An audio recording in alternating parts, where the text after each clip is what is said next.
सो आज हम पढ़ने वाले हैं मौर्यन डायनेस्टी के बाद कौन कौन सी डायनेस्टीज आई थी, उनकी पूरी क्रोनोलॉजी पढ़ेंगे जो हमारे एग्जाम के लिए बहुत ज्यादा इंपॉर्टेंट है। So let's start. ठीक है। सो हमारा मौर्यन एडमिनिस्ट्रेशन जो है कैसे डेक्लाइन हुआ था वो फ्यू मिनट्स में जान लेते हैं, फ्यू सेकंड्स में बेसिकली। तो देखो, पहला रीजन था वीक सक्सेसर। बेसिकली जो किंग्स थे ना लास्ट में, वो काफी वीक थे और वो मैनेज नहीं कर पा रहे, दे वर अनएबल टू मैनेज दी, जो जनता थी उनको मैनेज नहीं कर पा रहे थे। ठीक है। उसके बाद सेकंड, मिलिट्री डिक्लाइन। क्यों मिलिट्री डिक्लाइन हुआ? आपको पता होगा कि अशोका ने जो है धम्मा घोषा का जो है ऐलान कर दिया था। इसमें क्या होता है कि नॉन वायलेंस हम प्रमोट करते हैं। अब नॉन वायलेंस और मिलिट्री दोनों ही कॉन्ट्राडिक्टरी हैं, तो इसलिए मिलिट्री का जो है डिक्लाइन होता है। फाइनेंशियल क्राइसिस भी बहुत ज्यादा होते हैं कि ट्रेजरी जो है डिप्लीट होती है। क्यों? क्योंकि हमारे जो बड़े बड़े किंग्स होते हैं मॉडर्न डायनेस्टीज के, वो बहुत सारे केव्स बनवाते हैं, बहुत सारी चीजें जो है रिलीजियस बॉडीज को दान करते हैं, इसकी वजह से।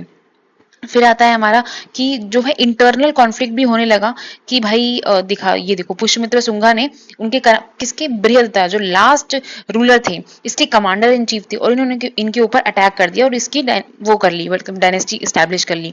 तो इंटरनली वो हुआ, बेसिकली कूप हुआ।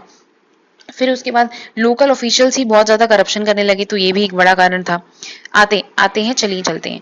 तो देखो, जब मौर्य चले गए, जब लास्ट मौर्यन रूल खत्म हो गया, तो दो पार्ट में डिवाइड होता है। एक होता है हमारे इंडिजीनियस डायनेस्टी, जो इंडिया से ही निकलती है डायनेस्टीज, वो। और एक होता है जो बाहर की, जो इंडो ग्रीक डायनेस्टी है, बेसिकली जो बाहर से इन्वेट करने के लिए आई थी और उन्होंने अपना एम्पायर इंडिया में स्टैब्लिश किया था, वो। ठीक है। तो पहली जो डायनेस्टी थी वो थी शुंगा डायनेस्टी, 185 बीसी के टाइम पे आया था। तो इसका जो फाउंडर थे वो थे पुष्यमित्रा शुंगा। इन्होंने रिवाइवल किया था वैदिक ट्रेडिशंस को, वैदिक थ्योरीज को, बेसिकली। ठीक है। इन ये पैटर्नेज थे आज के, और बरहुत सुबह आप जो देखते हो ना, वो इन्होंने ही बनाया है, बेसिकली इनकी डायनेस्टी ने। फिर इनको हरा के बेसिकली वासुदेव कन्वा जो है स्टैब्लिश करते हैं कन्वा डायनेस्टी, और इन्होंने ब्राह्मिकल कल्चर को ना बहुत ज्यादा ऊंचाइयों तक पहुंचाया है। ठीक है। उसके बाद फिर इनको हरा के हमारे जो सतवाना डायनेस्टी स्टैब्लिश होती है। इसके जो फेमस किंग थे वो थे गौतमीपुत्र सतकर्णी। ठीक है। अब देखो, यहाँ पे जाने से थोड़ा यूनिक फीचर आपको मिलेगा कि यहाँ पे लोग ना अपने पापा, मतलब अपने फादर का नाम लेके नहीं चल रहे हैं। यहाँ पे लोग अपनी माताओं का नाम लेके, अपना नाम लेके चल रहे हैं, गौतमीपुत्र सतकर्णी। ठीक है। और इन्होंने अपना डेक्कन रीजन में बहुत ज्यादा स्टैब्लिश किया था एम्पायर। प्लस ये लैंड ग्रांट्स देते थे ब्राह्मण्स को, बेसिकली, और जिसको अग्रता भी बोला जाता था। ठीक है। तो ये फर्स्ट बायलिंगुअल कॉइन्स इन्होंने स्टैब्लिश किया था, जो दो भाषाओं में था। ठीक है। फिर आता है चेरी डायनेस्टी, कलिंगा डायनेस्टी, आपको पता होगा।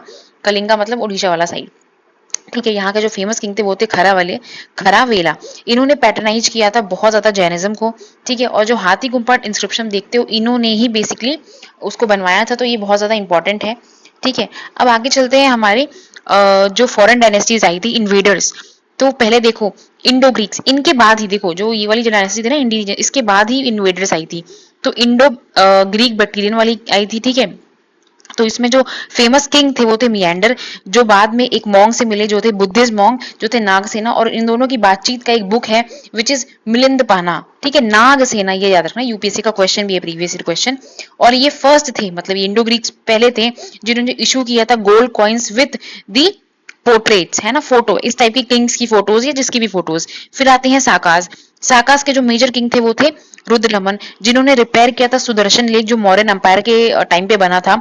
और ये जो फर्स्ट लॉन्ग संस्कृत इंस्क्रिप्शन आपको जूनागढ़ में मिलेगी, वो इन्होंने ही जो है इशू की थी। तो इंपॉर्टेंट है ये। जूनागढ़ इज इन गुजरात, ये वाला एरिया। फिर आता है पलवाज परिथियांस भी बोलते हैं इनको। इनके फेमस किंग थे गोंडोफ्रेनीज। तो इनके टाइम पे एक चीज बहुत ज्यादा इंपॉर्टेंट थी कि सेंट थॉमस करके एक आए थे, और इन्होंने ये क्यों आए थे, क्रिश्चियनिटी को स्प्रेड करने के लिए। फिर आते हैं Kushans, first to third century BC के टाइम पे, सॉरी सेंचुरी के टाइम पे बेसिकली सी। और इनके जो फेमस किंग थे वो थे कनिष्का द ग्रेट। इनको बोला जाता था सेकेंड ब्रदर ऑफ अशोका, है ना। अशोका के बिल्कुल ही सिमिलर इनको माना जाता था। क्यों? क्योंकि उन्होंने बुद्धिज्म को रिवाइवल करने के लिए बहुत सारी चीजें की। प्लस फोर्थ बुद्धिस्ट काउंसिल इनके ही रहने में जो है कश्मीर में हुआ था, इंपॉर्टेंट है। गांधारा आर्ट को इन्होंने जो है पेट्रनाइज किया था। क्यों? गांधारा आर्ट वही ग्रीक वाला है ना, ग्रीक का इन्फ्लुएंस है इसमें, इंडो ग्रीक दोनों का इन्फ्लुएंस था। प्लस जो साका एरा, मतलब इनका खुद का एक कैलेंडर था जिसको इन्होंने स्टैब्लिश किया था, जिसको हम 78 सी से मानते हैं।